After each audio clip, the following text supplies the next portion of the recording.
విద్యార్థి ఉద్యమ నాయకులు, కార్యకర్తలు, మిత్రులు, పుస్తక రచయిత నలమాస కృష్ణ, సభలో ఉన్న అందరికీ నమస్కారం. విశ్లేషించడం అనే పెద్ద బాధ్యత పెట్టారు నాకు.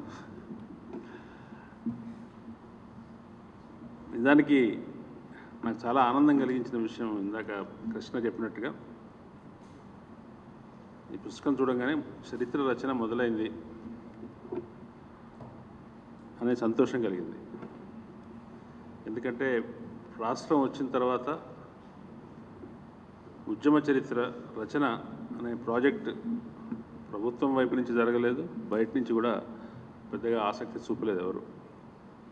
నిజానికి 47లో మనకు ఇండిపెండెన్స్ వచ్చిన తర్వాత భారతదేశంలో అన్ని రాష్ట్రాలు జాతీయోద్యమ చరిత్రని, స్థూలంగా చరిత్రను నిర్మించే ప్రాజెక్ట్ తీసుకున్నారు. మనకు 52, 53 కల్లా ప్రభుత్వం వాళ్ళు ఆర్కైవ్స్ వాళ్ళు ప్రచురించిన చరిత్ర పుస్తకాలు వచ్చాయి. అంతకుముందు 300-400 ఏళ్ల నుంచి మొఘల్స్ పీరియడ్ నుంచి కూడా ఎట్లా భారతదేశంలో క్రమంగా జాతీయ భావాలు నిర్మాణం అయినాయి అనేది. మరి ఎందుకు ప్రత్యేక రాష్ట్రంలో అధికారంలోకి వచ్చిన ప్రభుత్వం తన చరిత్రను ఎందుకు రాసుకునే ప్రయత్నం చేయలేదు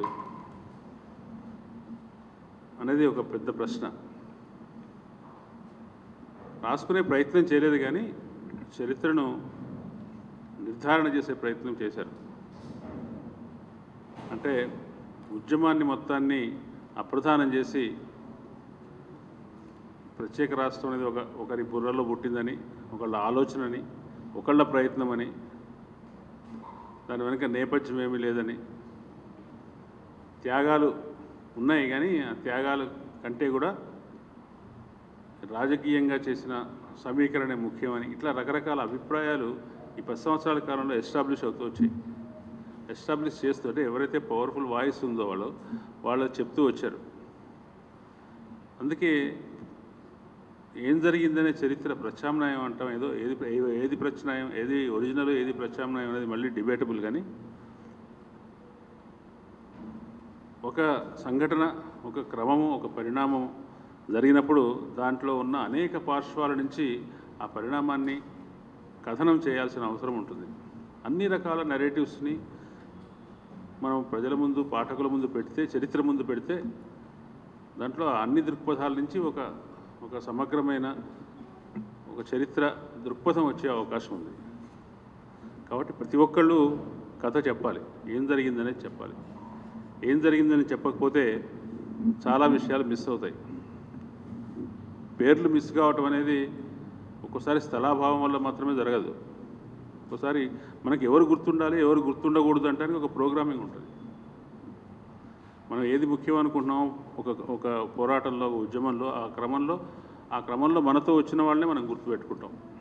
కాబట్టి చరిత్ర రచన చాలా ముఖ్యమైన విషయం. ఇందాక పాటలో, ఎల్లన్న పాటలో ప్రతి ఒక్కళ్ళని పుస్తకాల్లో పేర్లు రాసుకుంటాం అన్నాడు ఆయన. తర్వాత కన్నీళ్లతో కథలు చెప్పుకుంటాం అన్నాడు. ఇవి రెండు ఎందుకు అవసరం అంటే, ఎట్లా వచ్చాము, ఈ ప్రయాణం ఎట్లా చేసాము, ఉద్యమం ఎట్లా ఫలించింది, లేదా ఉద్యమం ఎట్లా జరిగింది అనేది మన మనస్సులో స్థిరపరచుకోవడం కోసమే కాదు, ఏ ప్రయాణాన్ని బట్టి భవిష్యత్తు కూడా ఉంటుంది.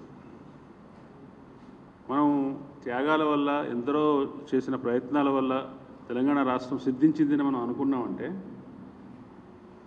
వాళ్ళు ఎందుకు చనిపోయారు, ఎందుకు ప్రాణాలు ఇచ్చారు అనే ఒక ప్రశ్న వస్తుంది. వాళ్ళ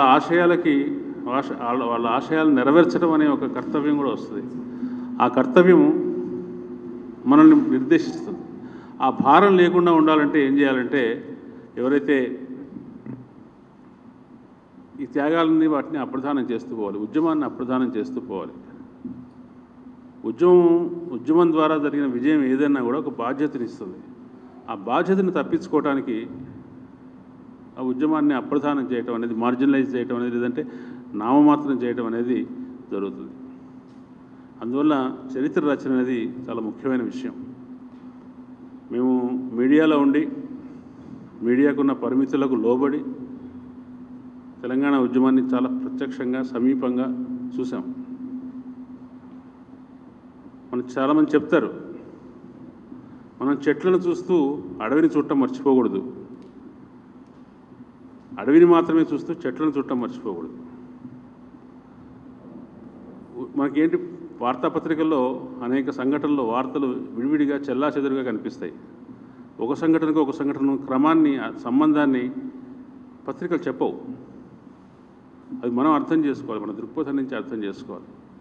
ఇవన్నీ కలిస్తే ఒక అడవి అవుతుంది అని తెలుసుకోవాలి. అట్లా మేము కానీ చాలామంది సమాజంలో ఉన్నవాళ్ళు అప్పుడు చూసినప్పుడు ఇవి అనేక పార్శ్వాల నుంచి అనేక రంగాల నుంచి తెలంగాణ ఉద్యమం సైమల్టేనియస్గా వచ్చింది. ముందు సాహిత్య రంగంలో, సాంస్కృతిక రంగంలో, విద్యార్థి రంగంలో, ప్రజాస్వామిక రంగంలో పనిచేస్తున్నటువంటి అనేక సంఘాలు, పౌర సమాజానికి సంబంధించిన ఫ్రంట్స్ నుంచి వచ్చింది. ఇవన్నీ వచ్చిన తర్వాత రాజకీయంగా ఒక ఎంటిటీ ఏర్పడింది. రాజకీయంగా ఏర్పడిన తర్వాత కూడా విద్యార్థి రంగంలో దానికి సంబంధించిన ప్రతిఫలనాలు కానీ, ఆసక్తులు కానీ, యాక్టివిటీ కానీ లేదని కాదు. అది ఒక రూపు తీసుకోవడానికి కొంతమంది విడివిడిగా ప్రయత్నిస్తూ సమిష్టిగా పనిచేయాలని ప్రయత్నించుకోవడం, దానికి తర్వాత టైం పట్టింది. ప్రభుత్వం కృష్ణ రాశారు దాంట్లో. కృష్ణ రాసిన దాంట్లో చాలా ఆసక్తిగా అనిపించింది ఏంటంటే, విద్యార్థి ఉద్యమాన్ని ఒక సంఘటనగా రాయలేదు, నాకు క్రమంగా రాశాడు. ఆ క్రమం అనేది మలిదశ ఉద్యమంలోనూ లేదు. ఆ క్రమానికి మూలం 1960ల నుంచి 70ల నుంచి ప్రగతిశీల ఉద్యమాల నుంచి, రిజర్వేషన్ వ్యతిరేక సామాజిక ఉద్యమాల నుంచి, అనుకూల వ్యతిరేక సామాజిక ఉద్యమాల నుంచి, ఆ క్రమం నుంచి ఎట్లా తెలంగాణకు సంబంధించిన విద్యార్థులు తమ వైఖరిని ఎట్లా తీసుకుంటూ వచ్చారు. ఎవరు ఉస్మానియా యూనివర్సిటీ చదువుకున్న విద్యార్థుల్లో ఎవరు ఏ శిబిరం వైపు వెళ్ళారు, 70ల్లో ఏ శిబిరం వైపు వెళ్ళారు, 80ల్లోకి వచ్చేసరికి విద్యార్థుల కాంపోజిషన్, వాళ్ళ సామాజికమైన మూలాలు ఎట్లా మారుతూ వచ్చాయి, ఎట్లా అట్టడుగు వర్గాలకు సంబంధించిన వాళ్ళు చదువుకోవడం పెరిగిన తర్వాత వాళ్ళ వైఖరులు ఎట్లా ఉన్నాయి.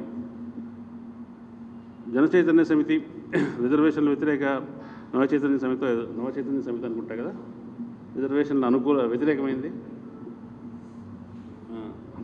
ఇవి 2 రకాల శిబిరాలు. ఇక్కడ రిప్రజెంటేషన్ ఎవరున్నారు, ఎవరు ఏ వైపు తీసుకున్నారు, వీటికి తెలంగాణ ఉద్యమానికి ఉన్న సంబంధం ఏంటి, ఆ క్రమాన్ని ఈ పుస్తకంలో రాశారు.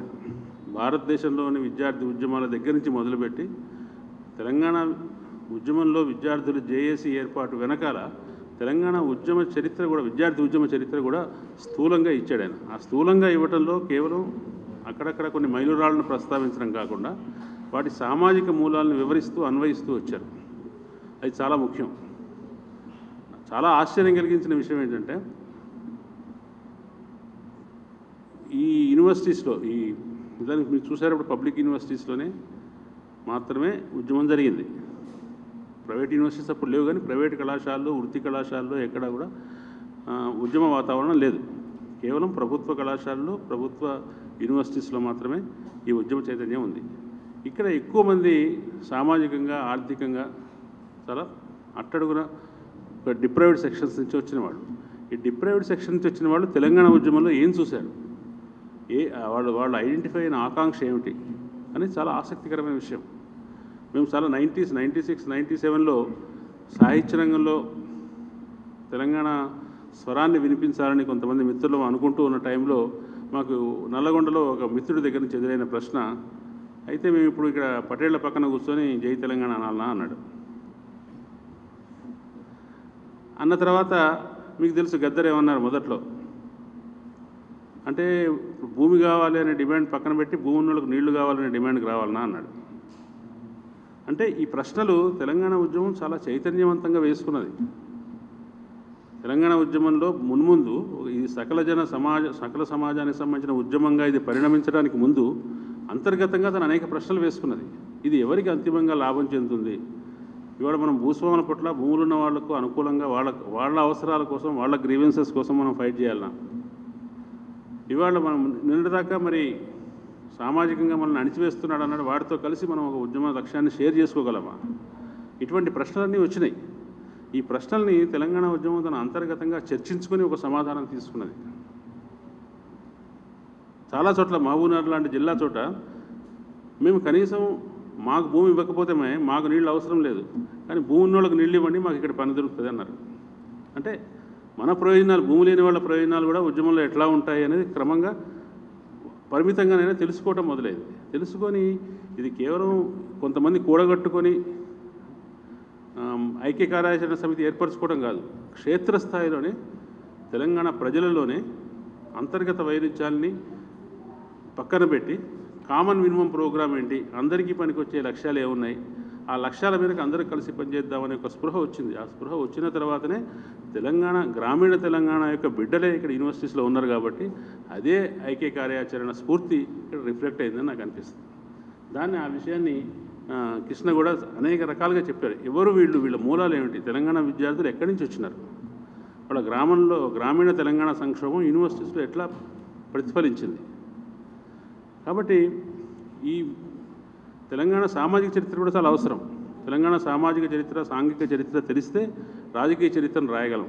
ఎట్లా మొట్టమొదటిసారిగా తెలంగాణ ఉద్యమంలో తెలంగాణకు సంబంధించిన మెజారిటీ ప్రజలు భ్రమలతో అనుకోండి, ఇష్టాలతో అనుకోండి, ఆకాంక్షలతో అనుకోండి, కలిసి పనిచేసిన సందర్భం తెలంగాణ ఉద్యమం. అది ఆ విధంగా దానికి చరిత్రలో గొప్ప స్థానం ఉంటుంది. అయితే ఈ పుస్తకం మనకు ఇవ్వని అవకాశం ఏంటంటే, నేను కృష్ణ గారితో ఫోన్ చేసినప్పుడు అన్నది ఏంటంటే, మీరు 13తో ఆపేసి చాలా దీని గురించి డిస్కషన్ ఒక దగ్గర ఆపేస్తున్నారు. మీరు ఇప్పటిదాకా కనుక కొంచెం తర్వాత పోస్ట్ స్క్రిప్ట్ కూడా రాసి ఉంటే ఆ ఆకాంక్షల యొక్క సాఫల్య వైఫల్యాలు కూడా చర్చించే అవకాశం ఉంటుంది. ఎందుకు నిజంగా తప్పు చేసిందని తెలంగాణ సమాజం అనుకుంటున్నదా? తప్పు చేసిందని మనసులో తెలంగాణ సమాజం పశ్చాత్తాపడి ఉద్యమంతో అంతగా సంబంధం లేని పార్టీకి, ఉద్యమంతో ప్రత్యక్ష భాగస్వామ్యం లేని నాయకుడికి తెలంగాణను అప్పచెప్పిందా? ఈ ట్రాన్సిషన్ వెనక తెలంగాణ పశ్చాత్తాపమైన ఉందా? పశ్చాత్తాపం ఉందని నేను అనుకోవట్లేదు. ఎవరికైనా ఎట్లా అంటే ఒక ఇమీడియట్గా ఒక ఉక్కపోత నుంచి తప్పించుకోవడానికి మనం ఒక చిన్న కిటికీ ఎట్లా తెరుస్తామో అట్లాగే ఆ ఉక్కపోత నుంచి తప్పించుకోవడానికి ఒక ప్రత్యామ్నాయాన్ని వెతుక్కోవడమే తప్పించే ఈ ప్రభుత్వం మీదైనా ఏ ప్రభుత్వం మీదైనా తెలంగాణ తన ఉద్యమ ఆకాంక్షలను ప్రస్తావించి నిలదీసి దాన్ని అమలు చేసేటట్టుగా చేయగలదు. ఆ చేసే చైతన్యం ఎక్కడి నుంచి వచ్చిందంటే విశ్వవిద్యాలయాల నుంచే వచ్చింది.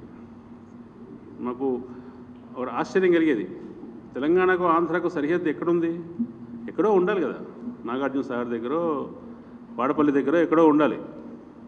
మరి ఎందుకు ఉస్మానియా యూనివర్సిటీ ఒక సరిహద్దు ప్రాంతం యుద్ధరంగం ఎందుకైంది?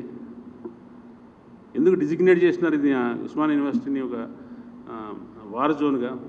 ఇక్కడ మాత్రమే ప్రభుత్వానికి, అంటే ఆంధ్ర ప్రాంత ఆధిపత్య ప్రభుత్వానికి తెలంగాణ ప్రాంత ఆకాంక్షలకు మధ్యలో యుద్ధరంగంగా తెలంగాణ వాళ్ళు డిజిగ్నేట్ చేశారా? తెలంగాణ తాను డిజిగ్నేట్ చేసుకుందా? అంటే విద్యార్థులు వాళ్ళ రణరంగాన్ని వాళ్ళు ఎంచుకున్నారు.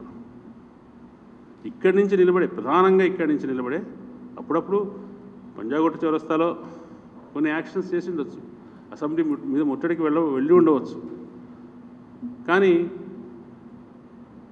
ప్రధాన ఉద్యమ స్థావరంగా తెలంగాణ ఉస్మానియా విశ్వవిద్యాలయం అనేది రూపొందటం వెనక ఇది ప్రధానంగా మానవీయ శాస్త్రాల విద్యార్థుల కేంద్రం, ప్రధానంగా తెలంగాణ గురించి ఆలోచించే ఈ భూమిపుత్రుల కేంద్రం కాబట్టి అది చేయగలిగింది.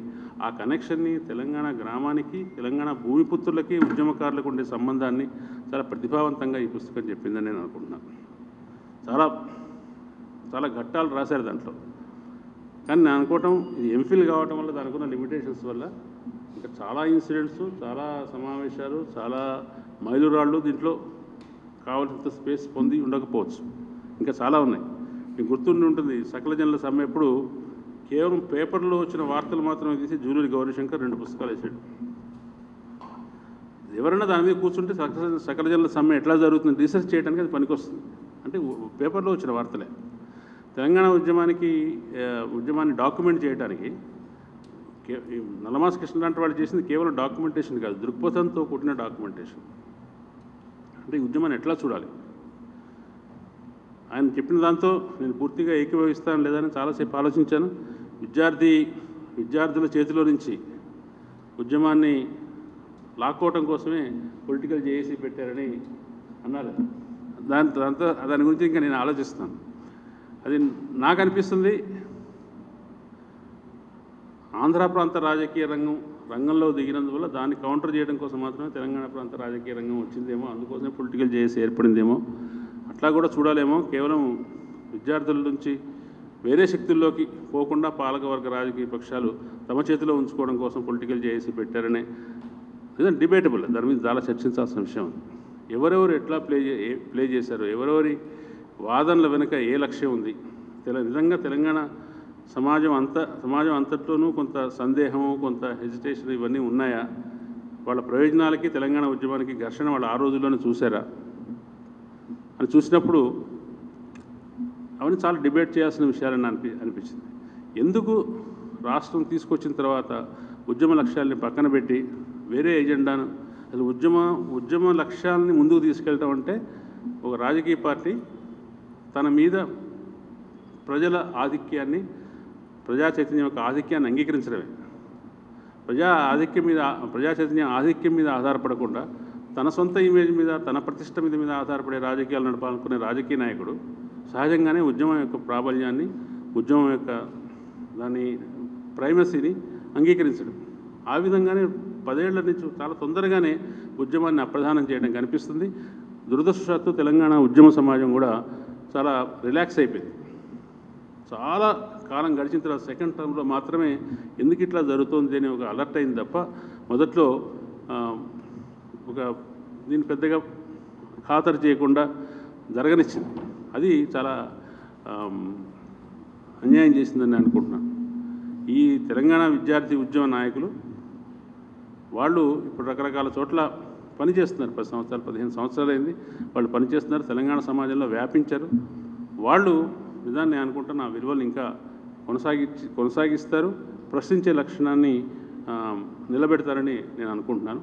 దీనికి కారణం ఏంటి అని ఆయన ప్రధానంగా చెప్పింది అట్టడుగు వర్గాల ప్రజల పిల్లలు తెలంగాణ ఈ ఉస్మానియా క్యాంపస్లో ఉద్యమకారులుగా అవతరించడము, వాళ్ళు తమ చేతుల్లోకి విషయాన్ని తీసుకోవాలనుకోవడం. ప్రజాస్వామిక తెలంగాణ అనే ఆకాంక్ష అనేది ఏదో ఒక రాజకీయ శిబిరం నుంచో ఒక చోటు నుంచి వచ్చింది కాదు. అది వాళ్ళు ఈ లక్ష్యం నుంచి ఏమి తమకు కావాలి, ఏమి సాధించాలి అని అనుకున్నప్పుడు కేవలం నీళ్లు నిధులు నియామకాలు అని ఆపద్ధర్మంగా ప్రాస కోసం మొత్తం తెలంగాణ ఉద్యమ లక్ష్యాలన్నింటినీ క్రోడీకరించి ఒక 3 లైన్లలో పెట్టడం కాదు. అంతకు మించిన అవసరం తెలంగాణ ఆ ప్రజాస్వామిక ఆత్మగౌరవానికి ఫలితం ఏంటంటే, ఆత్మగౌరవ పోరాటానికి ఫలితం ఏంటంటే తప్పనిసరిగా ప్రజాస్వామికమైన పరిపాలనా శైలి. ఆ ప్రజాస్వామికమైన పరిపాలనా శైలి లేకపోవటం వల్లే మళ్ళీ తెలంగాణ ప్రజల ఆత్మగౌరవం దెబ్బతినటం వల్ల ఇవాళ ప్రజలు రాజకీయంగా ఒక భిన్నమైన తీవ్రమైన తీర్పు ఇచ్చారు. కాబట్టి మన చరిత్రను మనం తెలుసుకోవటం ముఖ్యం. అందరి పేర్లు రాసుకోవాలి, అందరి పేర్లు రాయాలి, ప్రతి చిన్న కంట్రిబ్యూషన్ కూడా రికార్డు కావాలి. ఆ కంట్రిబ్యూషన్ వెనుక ఉన్న ఆకాంక్ష ఏంటి, ఆ కంట్రిబ్యూషన్స్ మధ్య ఉన్న సంబంధం ఏంటి, దాన్ని కూడా మనం తెలుసుకోవాలి. ఈ పుస్తకంలో ఆ ప్రయత్నం ఒక ప్రారంభ దశలో జరిగింది అనుకుంటున్నాను. ఈ పుస్తకం ముందు చేసేవాళ్ళకి ఇంకా చాలా ఉపయోగపడుతుంది. మార్గదర్శక ఒక లైన్ ఈయన వేశాడు, ఒక ఫ్రేమ్వర్క్ ఇచ్చారు మనకి. ఆ ఫ్రేమ్వర్క్ ఇచ్చినప్పుడు తెలంగాణ విద్యార్థి ఉద్యమ చరిత్రను ఇది ఉస్మానియా నుంచి కాకతీయకు, ఇతర విశ్వవిద్యాలయాలకు, ఇతర జిల్లా కేంద్రాలకు, నగరాలు, పట్టణాలకు అన్నిటి కూడా విస్తరింపజేసినప్పుడు మనం మరింత బలంగా అర్థం చేసుకునే అవకాశం ఉంటుంది. వాస్తవంగా ఎందుకు బడుగు బలహీన దళిత ఆదివాసీ వర్గాలు ఏ సాఫల్యాన్ని, ఏ ప్రయోజనాన్ని ఈ ఉద్యమంలో చూశారు, దాన్ని మనం సరిగ్గా అర్థం చేసుకున్నామా? మనం ఒక రాజకీయ నాయకత్వానికి అప్పచెప్పినప్పుడు అతను ఆ ప్రయోజనాల్ని, ఆకాంక్షలు నెరవేర్చే విధంగా మనం ఒత్తిడి చేసే ఒక యంత్రాంగాన్ని పెట్టుకోగలిగామా అనేది కూడా సమీక్షించుకోవడానికి అవకాశం ఉంటుంది. నేను ఈ సందర్భంగా నల్లమాస కృష్ణను అభినందిస్తున్నాను. తెలంగాణ విద్యార్థి ఉద్యమం ఇవాళ ప్రపంచంలోనే చాలా అత్యంత గర్వించదగ్గ, అత్యంత సృజనాత్మకమైన ఉద్యమం. దీంట్లో దురదృష్టవశాత్తు ఆత్మహత్యలు ఉన్నాయి. ఆత్మహత్యలు దుఃఖాన్ని కలిగించడంతో పాటు చాలామందికి ఆ కాలంలో భయాన్ని కలిగించాయి. అది ఆత్మహత్య అహింస కాదు, ఆత్మహత్య హింసే. అది శత్రువు చేసిన హింసే, ప్రత్యర్థి చేసిన హింసే. ఆ హింస చాలా ఒక భయోత్పాతాన్ని కూడా సృష్టించింది.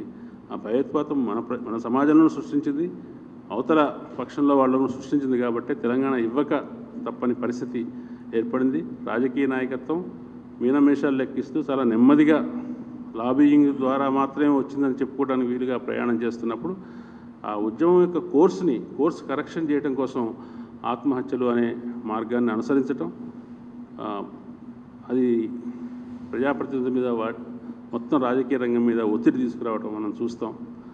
దురదృష్టవశాత్తు అటువంటి పద్ధతిలో ఒత్తిడి తీసుకురావాల్సి రావటం తెలంగాణ చరిత్రలో ఉండే ఒక విషాదం. ఎట్ ద సేమ్ టైం వాళ్ళ త్యాగం అనేది చాలా గొప్పది. ఆ త్యాగం లేకపోతే ఇవాళ ఈ తెలంగాణ రాష్ట్రం లేదు. Thank you.